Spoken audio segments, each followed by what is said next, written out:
Good morning, everyone, and welcome. This is Joe Scarice, co-founder and co-host of the Creative Bird Strategy podcast and house here on Clubhouse. Let's get started here in the next few minutes. We'll get ourselves all set up here on Clubhouse. I'd like to thank everybody again. We had a really busy week. We'll have a lot to talk about this morning. A lot of going on the market. Rate plummets as the market buys the big shift. So we'll see how we'll discuss that a little bit this morning as well. So we'll get started here in just a few minutes. Let me just get ourselves set up and invite some people in and share the room as well. I want to thank our sponsors as always. I would like to thank Mr. Yardell Perkins of Perkatech. He provides our social media strategy, video work, graphics, etc. He is what I call the Oz behind the drape. Provides consistent social media tactics for his clients. Been a great referral partner and friend for the last 10 years, and really excited about where the podcast is going. We're making, we have shirts now, we have cups. We just did a step and a repeat that we're putting together. You'll see that background in our video work starting next week. Very excited about the podcast and where it's going, and some really great announcements and endeavors coming up over the next several months with Yardell as well. I'd like to thank Linda Pelagas from Realty 411, who is our national sales publication that complements what we do here at the Creative Bird Strategy podcast. She provides insight and strategy for real estate professionals throughout the country. She also provides events throughout the country. I know she has a big event today, I think, in California. I've been part of her events throughout the country and been a colleague of hers for the last several years. Great person to follow and be part of her registration and opportunities that she provides for her real estate professionals that tie into her magazine. I'd like to thank MB Capital, your unsecured business line of credit program that provides unsecured business lines for investors throughout the country, nationwide. And I'd like to thank Lendmark Capital, where I'm a senior loan analyst, where we provide DSCR for 1 unit up to 25 unit multifamily. We offer fixed to rent, fixed to flip, 1 through 4, and then 5 to infinite amount on the multifamily space. We offer new construction, 1 through 4, build a spec or build to rent. And then we offer blanket loans and strategy advisory for investment and investors throughout the country, and licensed in all 50 states. So we'll get started here, and we're going to start talking about what's going on in the market.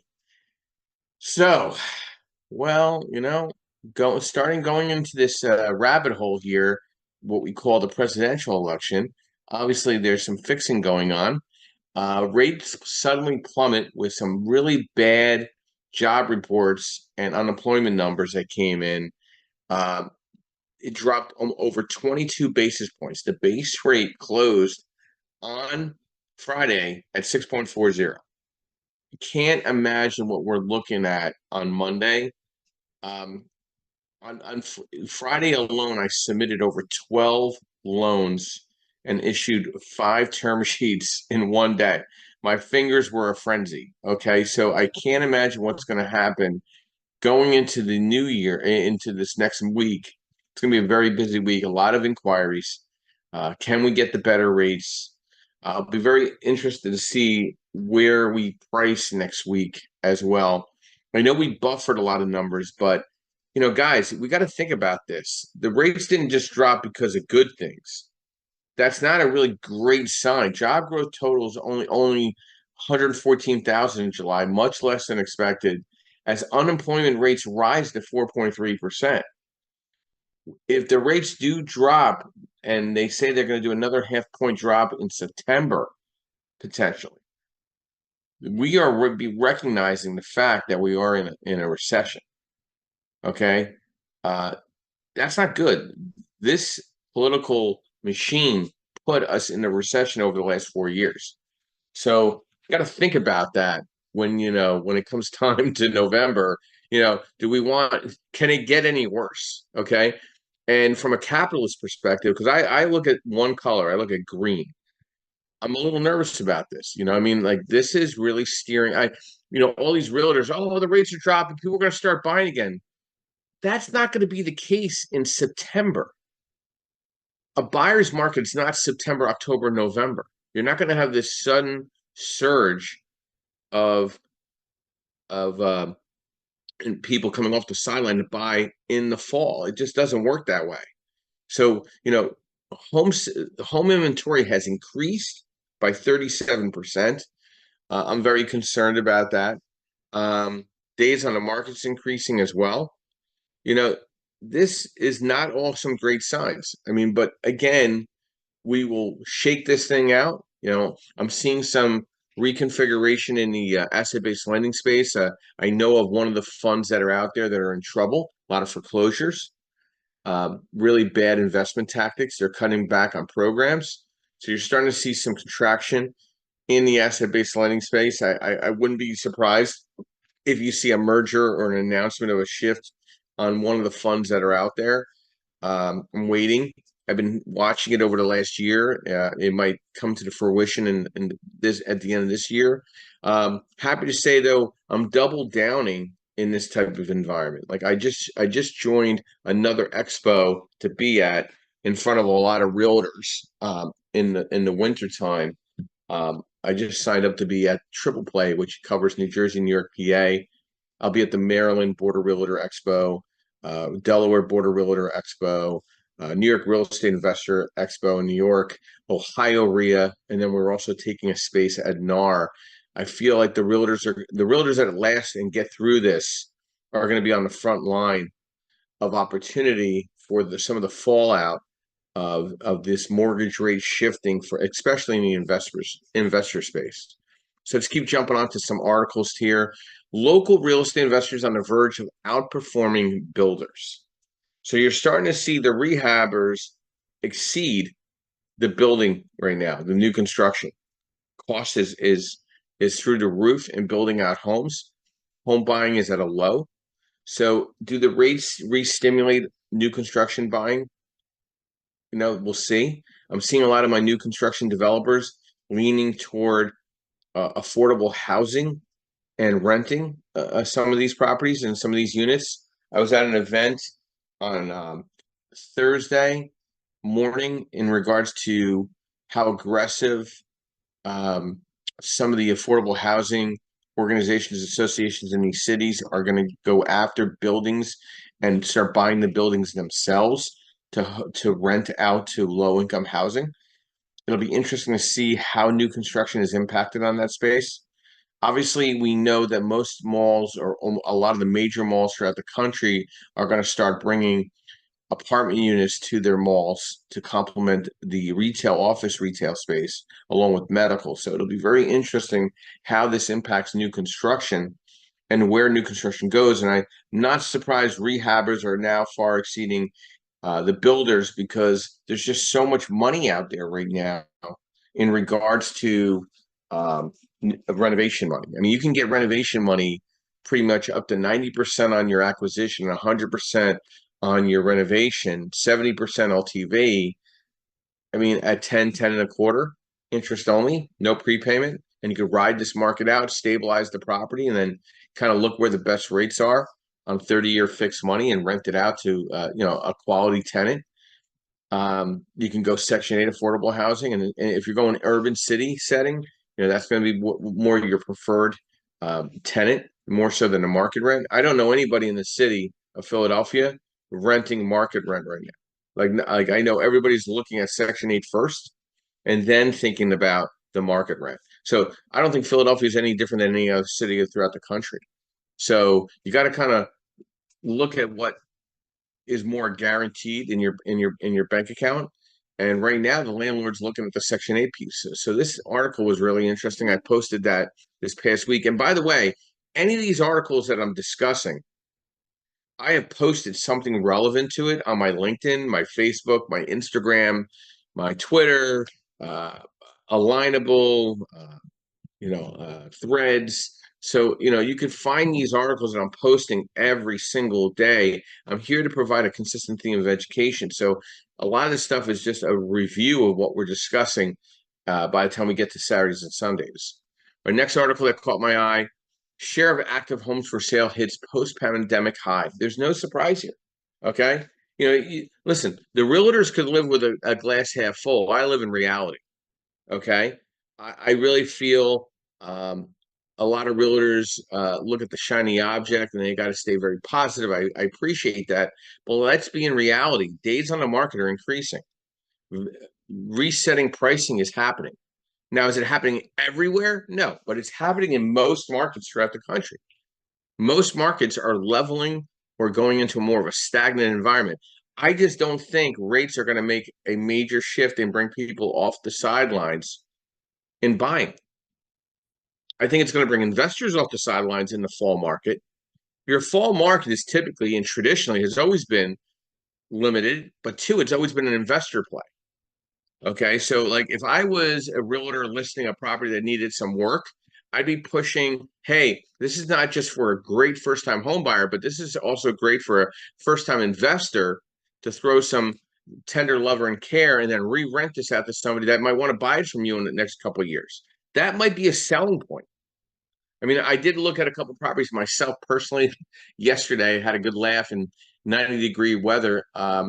They're still not priced correctly. They're priced way off, way off. I looked at two-family houses. I couldn't believe what I was looking at based on what they were asking for. The rents wouldn't even match up, even if I did stabilize the properties. They were oddball. They've been sitting on the market for quite a while. It's very interesting circumstances. So some great articles there. So let's dive into leveling up your real estate game, marketing, sales, and scale. All right. So let's tie into an article that I put together this past week on LinkedIn. You could find it on my profile. To level up in real estate marketing and sales strategies, especially if you're focusing on midterm rentals, consider the following approaches. Number one, digital presence, website optimization. Ensure your website is user-friendly, mobile responsive, and optimized for search engine or SEO. Highlight key features of your properties, providing virtual tours and using high-quality photos. So like with our podcast, we're very, like our link is up here. I have my own personal website. Both were designed by Yardell, which was great at Percatech. We were always tinkering with them and putting different things together. I think a website is a necessary evil. I think you really need to consider that if you're going to be a real estate professional. I wouldn't depend, if you're a realtor, I wouldn't depend on your personal company to maintain your website. I would always maintain my website independently because, again, at the end of the day, you might not be there down the road. Social media marketing. Utilize platforms like Instagram, Facebook, and LinkedIn to showcase your properties. Engage with potential renters. Share success stories, client testimonials, and behind-the-scenes content to build trust and authenticity. So like every morning I put a motivational or inspirational quote out, and it's amazing the heartfelt reaction by people every single day. It goes out every day at 7 to 7:30. People love it. They make comments. I give feedback, and it's just a relationship building type of environment. I love leveraging LinkedIn more so than Facebook, even though I have 3 Facebook accounts. They're maxed out. People now just follow me because I changed them into business profiles. And that's good. That's great. But I really love leveraging LinkedIn. I really love posting articles. I love giving my insight. I always post 2 articles a week. I'm always posting 2 videos a week. I'm always responding to article inquiries that I want to give my opinion on. So I'm constantly feeding that garden as well. So content marketing, blogging, creating information blog posts about the benefits of rentals, market trends, tips, using keywords to improve SEO and driving organic traffic to your website or your squeeze page. Video content. We offer video work through the podcast. So if you need to be interviewed to get some video exposure, let me know. Let's do an interview. Give me 8 to 10 questions. Let's get into an intense conversation about who you are and what your why is. Even if it's 30 minutes, people get to see you, see your engagement, your passion about what you do. Networking and partnerships. I'm number 3, big fan of real estate events. I love attending and sponsoring local real estate events or regional events, seminars, webinars.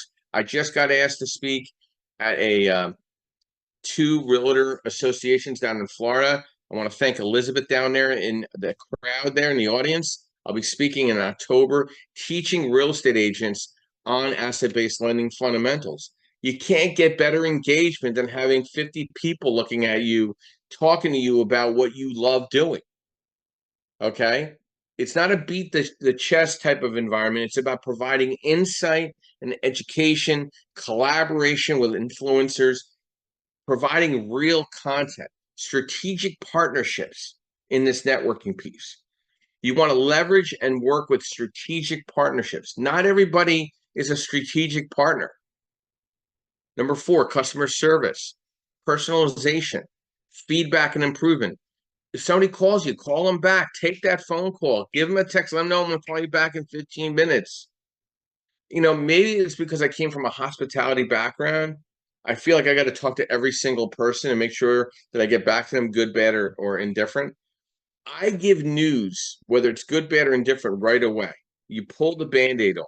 Give good communication. To me, a lot of people, I see all these big discussions on the NAR lawsuit settlement. All it tells me as a real estate professional, you need to be a better communicator. You need to be able to talk better and discuss things more transparent with your clients. Transparency and communication. Oh boy, you actually have to be transparent and have great communication skills to do your job. You're a real estate salesperson. You are in sales. I'm in sales. You need to be able to be personalized and passionate and consistent with information. There's nothing wrong with transparency and great communication skills. I'm missing the point to why everybody's upset about this NAR lawsuit settlement for real estate agents. All it's going to do is going to be for the betterment of better realtors providing better service to their clients. That's all I see it as. I could be wrong, but I think it's a good thing. It's going to weed out the individuals that can't provide good communication skills and be transparent with their clients. The number 5, technology and innovation, CRM systems. Yardell and I are always looking at our CRM system. Is it working? Are we posting correctly in the right places? Where should I spend money on marketing? Should I get a virtual or augmented environment like a VA? Okay. I'm working on something on my Google business because I'm having a struggle with my Google business. We're waiting on a couple things, but I'm going to spend $500 to $1,000 this last quarter just on Google business. No problem. I'm not even questioning it. It's just going to get done. Okay. And then I'm going to invest some money in Instagram marketing over the next week. I'm going to invest in some money into Facebook marketing in the next week, LinkedIn marketing in the next week, because we're rolling out a mastermind second Monday in the month. We're waiting on Yardell to complete the marketing flyer so we can push that out. And then we started investing some dollars into that to push people in. I'm also collaborating with other groups in that mastermind so that the attendance is going to be better initially, right off the bat. It's going to be on video. So it's going to be live and it's going to be on Zoom. So we're bringing the modern technology to the front room so people could see it and be part of it, even if they're not in Philadelphia. So a lot of this stuff is, you see how it all kind of clicks? You're like saying, well, how does that get me customers? That gets me in front of bodies, valued bodies that get it, that understand the relevancy to what you're trying to accomplish. And if they don't get it, you better imprint it in their brain cells of who you are and what you do and what your why is. And then you need to be a better professional in market research and analysis, competitive analysis, market trends. You need to know that the market dropped today on Friday. You should have been aware about that. You should have posted it out to your public, people, and giving some pros and cons versus on that. I put out a post about it, on my Facebook. Everybody was making comments. I was giving my opinion back. And you know what opinions are like, but I was being part of the discussion. I was being part of the discussion. But make sure you follow regulations and guidelines about what you're putting out. Be careful. Get professional guidance if you don't feel comfortable posting something. You want to try to get the right words. You know, there's different ways of implementing these strategies, but you can enhance your marketing and sales efforts, attracting more clients and achieving greater success in the real estate market. You got to be consistent. You can't like market for 1 week and then disappear for a month. It's every single day. You know, a lot of you might not be from Jersey, but there's Jersey diners, right? There's diners that are open 24 hours. Your social media platform is open 24 hours. It's on all day, every day. It's an all day, 24-hour garden that you need to feed soil, uh, different types of nutrients, manure. You got to feed it. You got to keep feeding it, okay? Because you got to build that garden out. Because what does a garden bear? Fruits and vegetables. What do you need to bear? Sales and opportunities, relationships, a bigger bullpen, a bigger power team. Melissa, good morning and welcome. Brief overview, who you are, what you do, and thoughts to our discussion. Level up your real estate game, marketing, sales, and scale. Good morning, Joe. Good morning, Clubhouse. Thank you for having me up today. My name is Melissa King, owner-operator at One Last Die LLC Virtual Assistant Services. I offer realty, bookkeeping, notary, and office management services to small businesses and entrepreneurs. And yes, that does include some marketing. I do that it's not a real moneymaker for me right now, but it is fun. So I'm still doing it myself. And one of the things I did want to mention in this discussion was you mentioned the Google ads you were going to do. I was at one of my networking meetings. It's a breakfast meeting that I go to every Friday before my regular meeting of the Rental Property Owners Association here in Kent County. So I do 2 meetings on Friday morning. People, that is marketing. You're getting out. And you can't stress it enough. They mentioned the Google profile. The only thing that I don't have, I got all the way through it. I'm like, why am I not doing Google reviews? I have to verify. Well, as a remote assistant, I work out of my home. So I have to figure out what they want in this video. And then I will upload that and complete my Google profile. So I would recommend that people complete that Google profile. LinkedIn, I can't stress enough, get that profile up and running. I do 2 posts a week, and I'm amazed at the analytical information I get regarding, how many impressions I've made, Joe, just from 2 posts a week. It's amazing. The last thing I wanted to mention, and I actually am going to a 3-day class in Mobile, Alabama.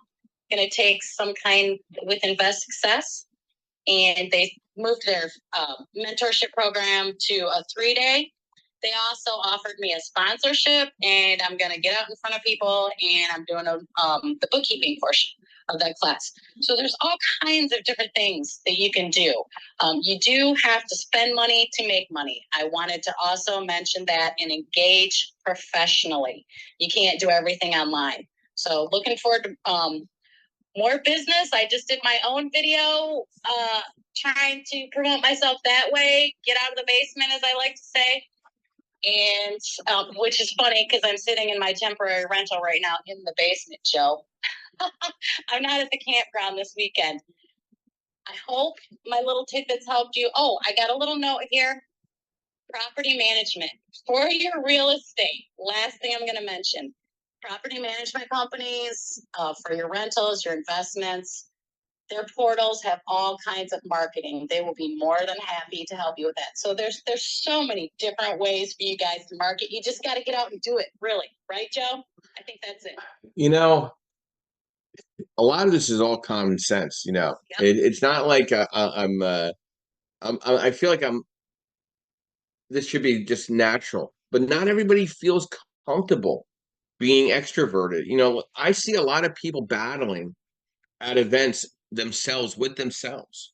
It's not easy for a lot of people, Melissa. It's a very difficult encounter for a lot of people. I'll give you an example. I was in Maryland this past week, and a young lady walked in. I said, "Hey, good evening. How are you? Are you here for the event?" And she literally walked by and didn't say anything.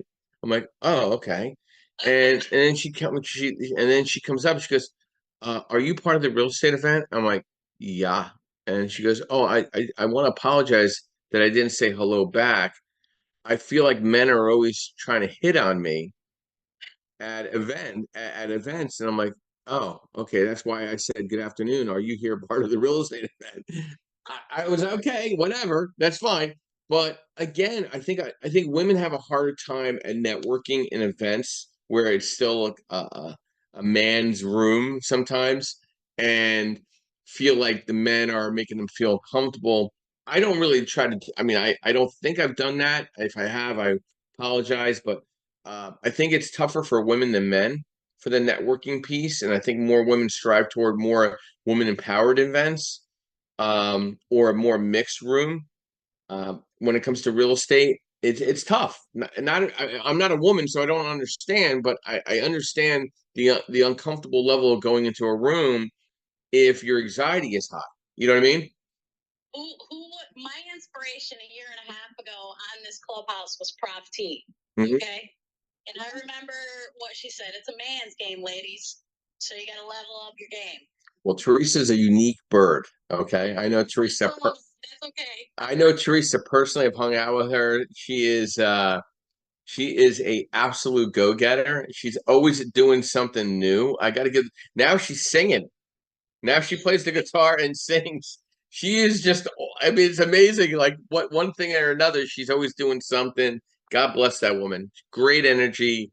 I don't know if you know how I met her. I was at an event and it was post stroke. It was after my stroke, and it was a cigar networking event. So I'm up at a beautiful place. It's called Ashton's in Philadelphia, and I'm cutting a cigar for the first time. I think post stroke and just enjoy. Yeah, well, I do smoke one cigar a month. So what's that? That's all right. Everything in moderation. Exactly. I don't smoke every day. I smoke once a month on the cigar side. And I ordered some peanuts because nothing comes free in this high end cigar place. Some guy starts eating my peanuts.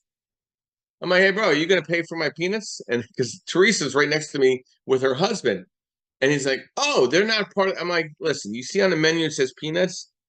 And she started laughing and we start talking, and we've been friends since. I mean, we're talking like 5, 6 years ago. And she felt your peanuts. Yeah, she always go, "I'm never gonna steal your peanuts. Never, never, never." I'm like, okay. But it was just an engaging discussion. We've referred or introduced, different people to one another. Her husband's in real estate as well. And, listen, it's not all about just getting that great deal to close. It's about building relations. It's the long-term game. You got to identify a profitable target audience. So I've been coaching on and off over the last 5 years, but my coach that I go to now, he made a comment to me that always sticks with me is you fish in lakes that have fish. You don't keep going back to the same lake that doesn't have fish. So I'm not a fan of being designated to one real estate investor meeting or another. I like floating around. I like the flexibility. I like sponsoring various events and spreading my money out in different spots to identify new people, to meet new people. So identifying a profitable target audience is very important. Gathering intelligence on I guess, your competition, because I really feel your competition is your mirror. But I think understanding what they're doing from a marketing strategy perspective, I think is important. Okay. Where are they going to network and why? Okay. So I went to an event on, I think it was Wednesday, this past week. Everything's kind of merged with me, but it was hot as hell. But it was an outdoor happy hour, and a couple of the guys and gals that were from another fund, or I guess they're really broker banker. They're not really a direct lender like myself, but I was bullshitting with them, and I'm like, "Listen, guys, I'm starting a mastermind event. I know you come to my events before. But if you come to my mastermind event, you can't come. It's not that I care that we were in relevant industries, but it's my event, my money, my food, my wine, my way. And they were like, okay, cool. I just want to let you know it's the second Monday of the month. If you come in, you're going to be kindly asked to leave. Okay, that's more of an exclusive event that I'm holding, and I'm going to keep that very tight, because it's my investment, not theirs. They're not going to just come and be a hanger on. So, you know, I don't care about sponsoring an event and then there's a hanger on in the room because they don't really shine in that type of environment. They just look like they're kind of like jumping on my parade, and that's fine. But gathering intelligence on what they're doing is important. A lot of people like to tell you where they're at. I'm networking here, I'm networking there. I always evaluate. I have probably 3 or 4 events every Monday, Tuesday, Wednesday, Thursday, Friday that I can go to. And then I whittle it down to the one that I want to go to. Hey, have I been there before? What was my results? Did I get any leads out of it? Did I get my return on my time? Did I build any relationships? Uncover your brand's differentiator. You want to understand, uncover your brand differently. So whenever I walk into an event, hey, you're Joe Scarice. You have a podcast. You're on Facebook. You're on LinkedIn. Oh, hey, how are you? Nice to meet you. Oh my gosh, you're everywhere. I said, well, I'm right here right now. They're like, hey, where's your office? It's in my shoes. So I kind of like make people feel comfortable, like, oh my God, like I'm over it everywhere. So I don't post.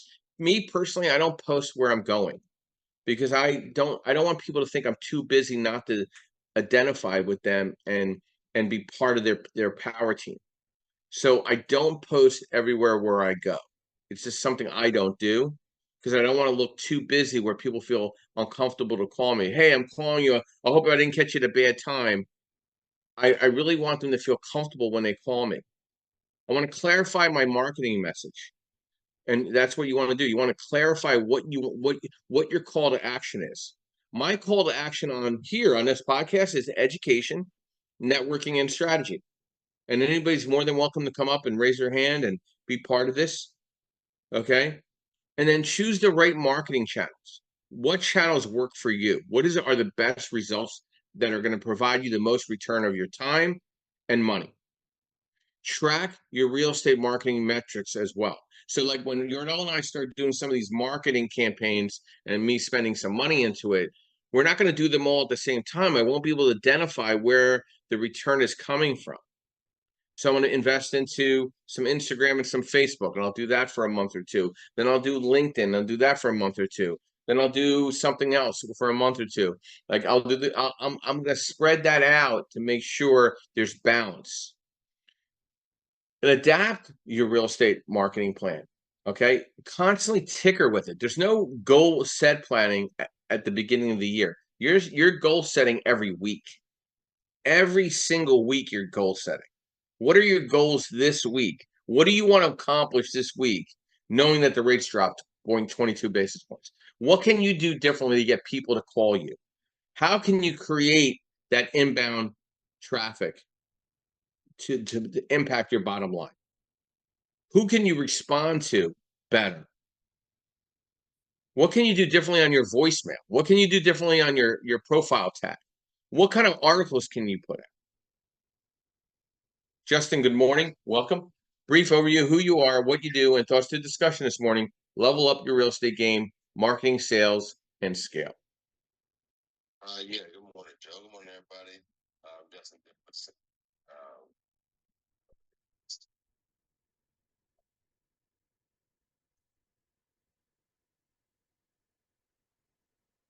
for listening in this morning, Joe. I think you had some really good points. I think I'll just start by kind of talking about a bunch of different things in the market. Um,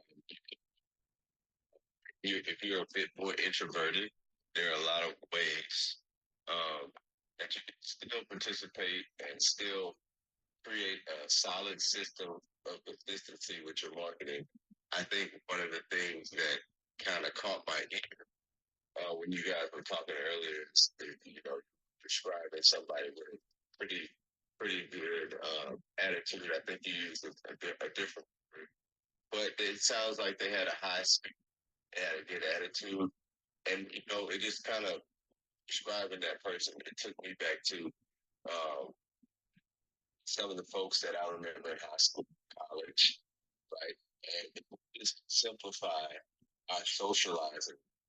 And if I've always been somebody that heavily analyzed social skills, so or not social skills, behaviors of people. So I guess looking at it from a different lens, but I absolutely see how going into a room, right, and having, or well, you know, call it your vibe, right, but having your aura in the right place, right. So if you step into an investor, don't go in there with a stiff neck.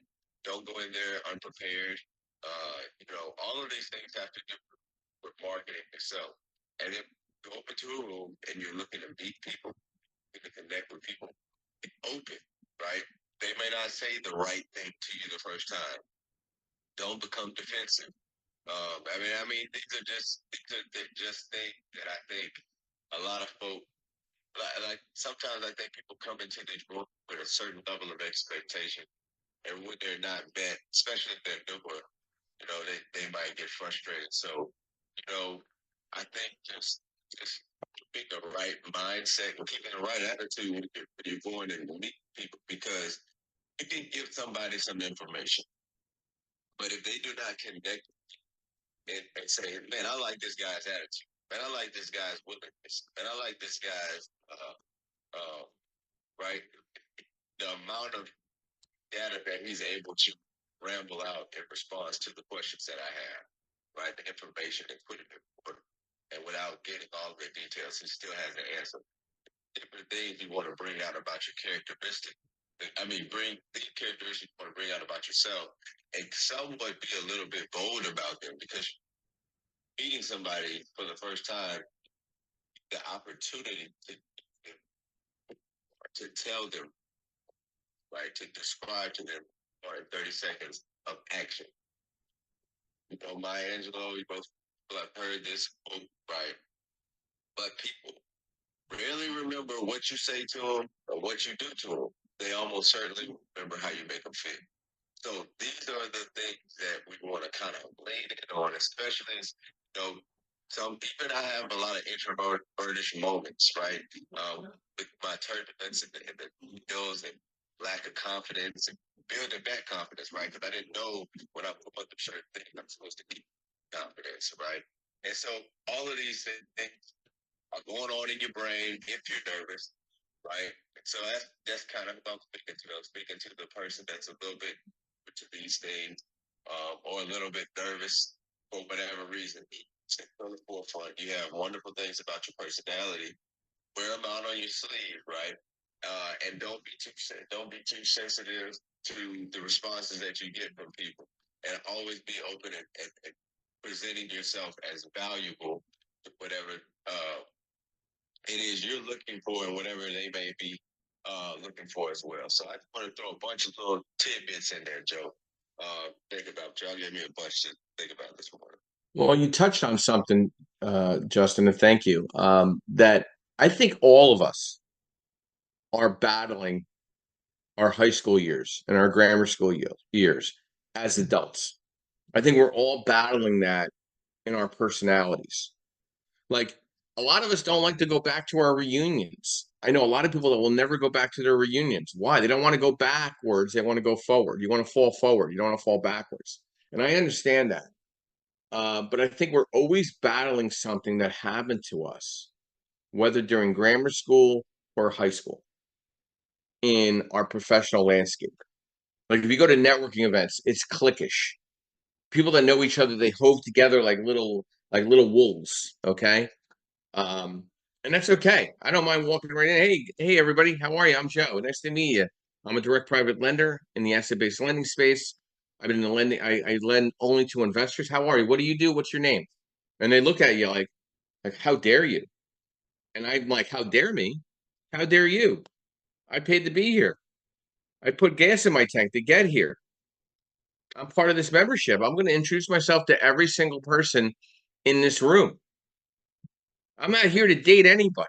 I'm not here to buy anybody a drink. I'm here to be part of a professional circle to enhance my circle, to enhance my sales, to enhance my marketing, to identify somebody that I can collaborate with. Some people are just naturally uncomfortable. A lot of people, I don't know, for whatever reason, because of my social media presence, they think I'm something else than I'm not. I mean, I'm just a regular person. I wake up every morning, do what I got to do to do well. Hopefully, at it every day. You need to embrace failure and mistakes. It's given that you're going to make mistakes. It's about the successes from those failures and mistakes is how you're going to better yourself. Accept that you can't control everything, and stop worrying and live in the present. And take time off, take a break. Like after this podcast, I'm going to the gym for an hour and busting out a real great sweat, working out every day. Kind of doesn't always say that I'm going to have the perfect figure, but I'm going to feel healthy. I'm going to feel the clarity. I'm going to get some of the stresses out and hit that day running. I got some video work I got to do today for some upcoming events that Yordell and I are sponsoring at our office and at my wife's wellness center at the end of August and the beginning of September. So we have to do some video work with the production company. So I'm getting pumped up for that. Okay. And be open to constructive criticism. Comparison is a killjoy, and be proud of your work. You got to be proud of your work. Whatever you're doing, be proud of it and own up to it. And if it's something you don't feel comfortable with, you need to figure out something else. You got to pivot. You got to make a plan. You got to know your market. You got to be honest. You got to develop a niche. And the niche also ties into the 30-second elevator pitch. You got to be able to describe who you are, what you do, and what your why is in an elevator pitch. Encourage referrals. Stay educated. Understand the risks. Invest into your power team, a good accountant, a good lawyer, a good realtor. Find help. You can put questions out on the open market on Facebook, and you'll get answers from every self-proclaimed legend in their own mind. Build a network. Mr. Ed Dowling, good morning and welcome. Brief overview of who you are, what you do, and thoughts to the discussion this morning. Level up your real estate game, marketing, sales, and scale. Good morning, everyone. My name is Ed Dowling. I'm a licensed referral partner with Remax. Joe, I just wanted to touch on this NAR settlement. And something I saw this week was an agent put in the agreement, a sale, that they wanted 3%, not the 2% that the seller was offering. Mm-hmm. Now, I think that's going against the code of ethics, because you're putting your interest in front of your buyer's interest. Your fiduciary duty is to your buyer. So if you're putting a stipulation in that this agreement is contingent upon this buyer's agent getting 3%, how's that not putting yourself in front of your buyer? Well, I'm not going to touch on the NAR settlement in this discussion. I'm not going to dive into that too deep. All I'm saying is that with the NAR lawsuit, I think it's bringing. Sorry, Joe. Hello? I'm sorry, I had a phone call. I'm sorry. Okay, there's an echo because you have my video on too. You got to mute for a minute. You're there, Ed? Ed? Yeah, I'm here. Okay, so I'm not going to touch on the NAR lawsuit and what realtors are doing now. All I'm saying right now is that transparency is key, and being a better communicator. And if it's not ethical, that's a whole different discussion. I'm saying, listen, if you're going to scale your business, you got to have integrity as part of it. You need to be integrous. You need to have very, very good intuition that if something's not right, walk away from it. One thing I've done in the last 5 years that I didn't do the previous 15 or 18 years of 19 years of my career is I'll fire somebody. If I don't feel comfortable with somebody, I'm like, listen, I don't think we should work together. I've had many clients reach back out to me after I've worked with them or tried to work with them, I'm like, hey, listen, you know what? I don't think we're a good match. Maybe you should find somebody else to work with. And they're like, really? I'm like, yeah. I feel You fired one of my referrals. yeah, I did because they were wasting time. They were dead weight, and they were wasting processing time and dollars. So I outlined that to them, Ed, and said, listen, you're putting a lot of time on my processing department, and that nothing's coming to fruition. I don't think we're a good match. I think you should go work with somebody else. And they're like, really? I'm like, absolutely. And I say it as sincere as possible. When you're trying to be honest and transparent, sincerity is key in our space. But I don't think people are comfortable giving people honest, integrous answers. I think that there's a big problem there. People are not taught that in school. They're not taught personal development, and I don't think people are comfortable being honest and telling the truth. It hurts for whatever reason. And believe me, 2 weeks from now, whatever you tell somebody, they're not even going to remember it. They're just going to remember that, okay, we're not working together anymore. And that's okay. I've apologized to a lot of people, Ed, in the last 5 years that I hadn't seen them since before my stroke. And I apologize. Hey, listen, if I was out of sorts in any way, I want to apologize, and I'd like to reset our relationship if we can, so we can work together and do well together and scale our business together. Like, I was at an event about a week and a half ago. It was a Saturday event. I ran to this gentleman. I'm like, hey, listen, I don't know why we're all a little standoffish with one another. Maybe I missed something, but I don't remember anything past before 5 years ago. Is there something that created your comfortability with me? And he's like, well, no, not really. I just didn't think you wanted to work with me. I'm like, why would I want to work with you? You're always at other events that I'm at. What's the problem? Why can't we coordinate together? He's like, oh, we should. So now we set up a coffee, and we're gonna game plan, leverage the mastermind that I'm doing, some video work. It kind of like, I had an open, honest conversation, and people want that. They want to feel comfortable with people. Okay. And having longer discussions with your clients to get to the starting line, I think is going to be better for you, in a market that's tumultuous. Okay. People want to work with planners. They want to work with people that do their homework. They want to work with people that they trust. They want to know that you have niches. Like, what are you bringing to the table that nobody else is bringing to the table? Is it communication? Is it follow through? Is it responsiveness? There's also you generate respect by a consistent marketing plan and staying up to date. Putting information out that's right off the presses is quite impressive. And not bragging about yourself, just kind of being comfortable in your skin. Sometimes just sitting back and watching the room, evaluate. I always like to get to my events that I go to a half hour early. So, like, my wife and I went to a happy hour. We're there at 5. I'm in there at 5 o'clock. The event starts at 5:30. The people that host the event didn't get there till 5:40. And the events on the schedule started at 5:30. It was already in disorder right off the bat. Is that a good marketing plan? Was that a good networking event? I don't know. I wouldn't run something like that. Joe, I just have one more question for you before I go. Go ahead. Are you still implementing that marketing strategy of sending out recipe cards to your sphere of influence? No, Ed. You're not doing that no more? No. Putting food out. Listen, I only cook big meals maybe twice a year, 4 times a year. People get to see my crab gravy. They get to see my giblet, and that's good enough for them.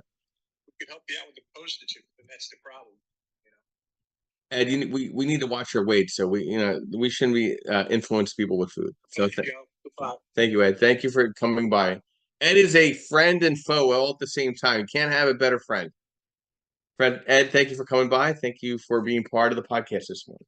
So let's get back to leveling up your real estate game in marketing and sales and scale. What is your mindset, right? What your mindset is half the battle, 90% of the battle. The right mindset for real estate investing success or being a real estate professional is going to be so important going into this market in the fall. Be professional and take your real estate business seriously.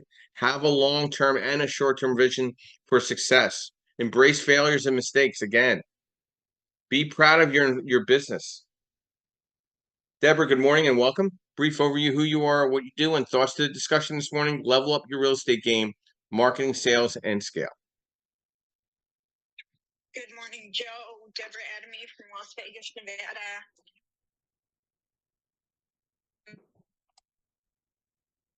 Guys out in the backyard.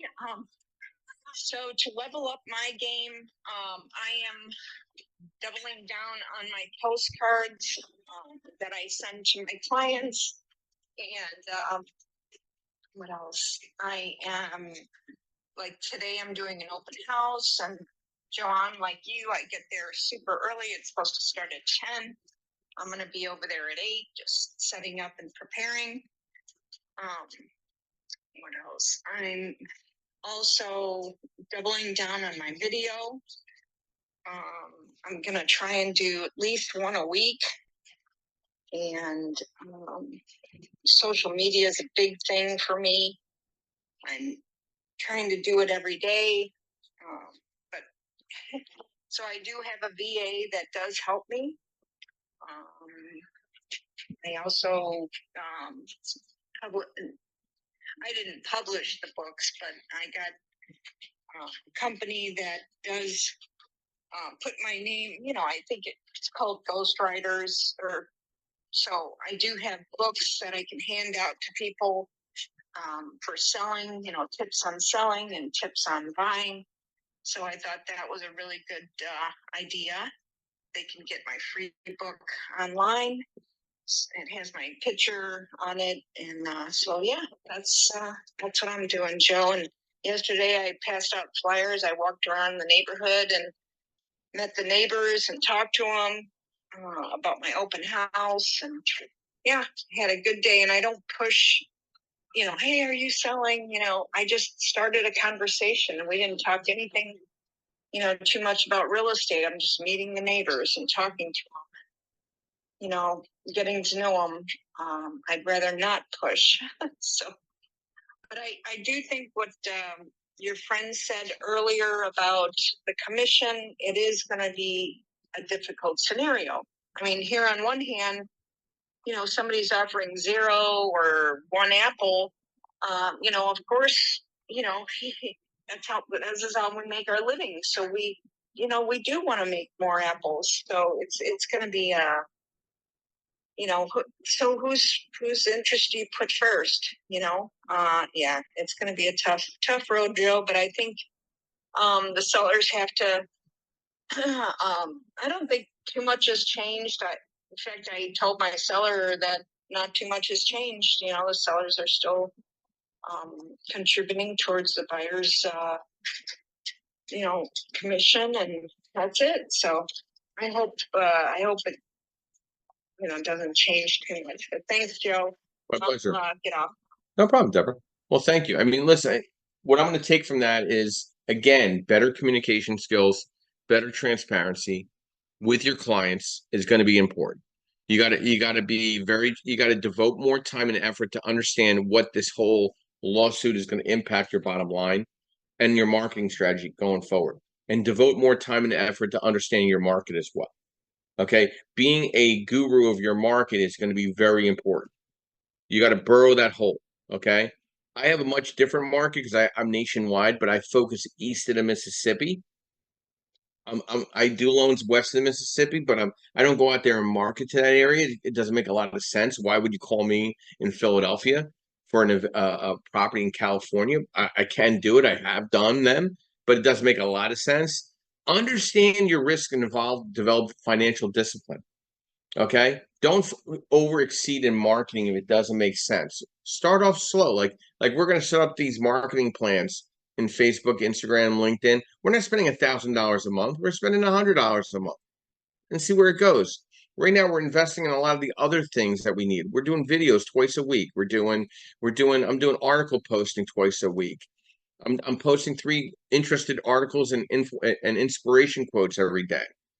I gotta handle feedback and inbound inquiries. Touching 5 people and doing a check-in a day helps. Do a video with 5 tips of the trade every day. Try it out for a week. First thing in the morning, you get to go to the gym, you get back, you shower, get yourself together. Do a video and give 5 tips of the trade. Any tips of the trade on a subject. Put it together, put it on paper, and read it off on a video, and then post it. What is the harm in giving some tips of the trade? Nothing. It's 3 minutes you can't take back, but you don't know what happens falling forward.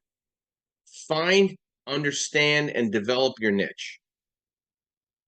Build a great reputation. Be consistent. Be continuous. If anybody has one thing to say about me, I'm out there networking day in and day out. My goal every week is to meet 25 to 30 people a day. If I'm not touching 25 to 30 people a day personally, I feel like I'm not impacting enough. I'm always looking to meet and greet people, whether it's 10 to 15 or I like that room anywhere from 10 people to 100 people, because I know I'll be able to meet as many of those people in the room. If I'm speaking or I'm sponsoring, I'm going to get to meet everybody. And if you're gonna sponsor someone else's event, you want the people that attended that event you want that database. You're not going to sponsor unless you get their email, phone number, and full name, because you got to do the follow-up and the follow-through. Leveraging technology and automation and building your network are very key. Continuous evaluation. And find what helps, find the needs there. Look at the needs of what is going to impact your clients, their current clients, and hopefully future clients that are going to acquire to work with you. People that call you independently and say, hey, I saw your information, I want to work with you, I have some questions. Those are the best kinds of inquiries, because they reviewed your background, whether on social media or your actions somewhere, and they felt compelled to call you. They feel like you're a professional in their field. I can't emphasize enough of what we offer here at the Creative Birth Strategy House and Podcast. We offer video work to be interviewed for your business. I've extended it multiple times. I don't force anybody into it, but I think it's important that you need to consider marketing yourself. And if you're having a struggle, let's put a video together. Put 8 to 10 questions together. Let's set up some time on a Zoom call. We'll put it into a video interview, so you can leverage that and post that out and get yourself in front of more people. That's going to be important. People need to hear your voice, see the comfort and the confidence that you have in your profession. That's how you're going to scale. That's how you're going to be a better listener, a better advisor, a better strategist, somebody that people feel comfortable with. Allow me to sponsor an event for you, for investors. You want to get in front of some more investors? Let's have a happy hour. Let's have an educational discussion. Let's have a mastermind in your market. Bring 10, 15, 20 people in the room, 30 people in the room. Let's buy them some wings and salad and some light beverage and have a conversation. See how they can relate to you and build business together. That's how you scale. That's how you market yourself. That's how you become the network. Consistency and continuity. Melissa, any final thoughts to our discussion this morning? Level up your real estate game, marketing, sales, and scale. Yeah, actually, I made a couple more notes. Be a little note taker.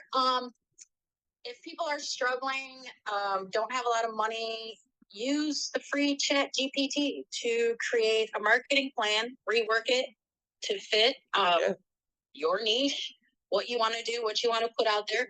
You can also use the free Chat GPT to do video scripts. I've done it myself. Yeah. So that's my little tidbit today. Thanks. Melissa, stay on I don't understand why people don't reach out and just say, hey, listen, let's have a 10-minute or 15-minute strategy discussion.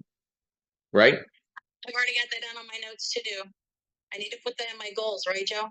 Well, I think one of your goals is having you present at the Western Michigan Realtor Association. But hey, I'm still waiting for that invite to do a discussion on asset-based lending for your association. Okay, They are doing in April next year. They lost the February.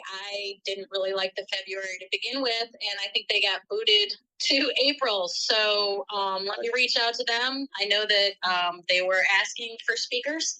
So let's get that started. I'll see where it goes. Well, Thanks, Joe. Thank you, Melissa.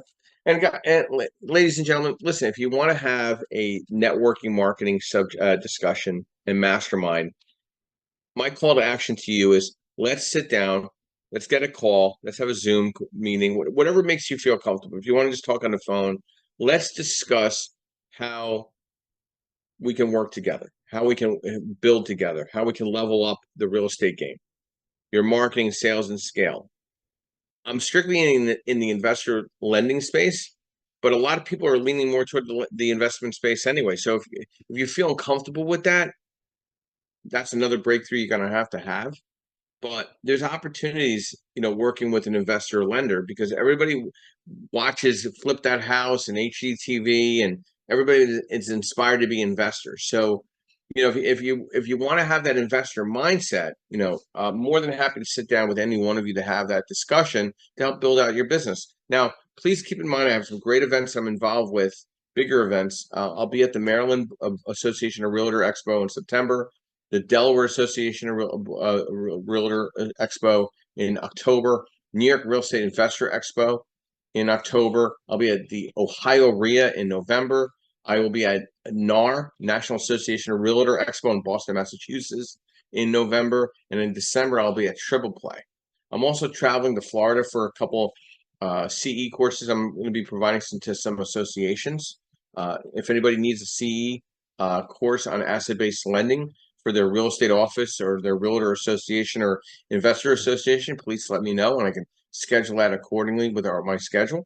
So guys, thank you very much for the discussion this morning here on the Creative Birth Strategy House and podcast. I want to thank our sponsors, Mr. Yordell Perkins of Perkatech, Linda Pelagas of Realty 411, Eric Moz of MB Capital, and as well as Landmark Capital, myself as Senior Loan Analyst Joseph Scarice. We're here every Saturday morning, 8 a.m. Eastern Standard Time, every Sunday morning, 9:30 a.m. Eastern Standard Time, bringing education, networking, and strategy. We have our website, which is creativebirthstrategies.com.